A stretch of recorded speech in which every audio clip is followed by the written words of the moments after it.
Жогорку соттун төрагасы Медербек Сатыев Европада коопсуздук жана кызматташтык уюмунун Бишкектеги программалык кеңсесинин жетекчиси Алексей Рогов менен жолугушту.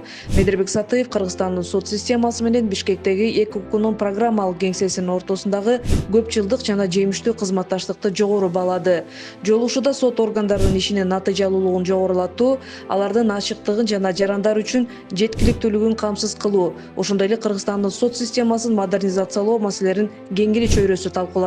Мындан тышкары жолугушууда талапкерлерди тандоо процедураларын өркүндөтүү, судьялар жана сот аппаратынын кызматкерлерин окутуунун заманбап тутумун иштеп чыгуу, ошондой эле сот системасынын аналитикалык жана кырдаалдык борборлорун түзүү маселелери көтөрүлдү. Тараптар кызматташтык Кыргызстандын сот системасын өнүктүрүүдө жаңы мүмкүнчүлүктөрдү ачып, демократиялык институттарды, ошондой эле мыйзам үстөмдүгүн андан ары бекемдөөгө өбөлгө түзөөрүнө ишеним билдиришти.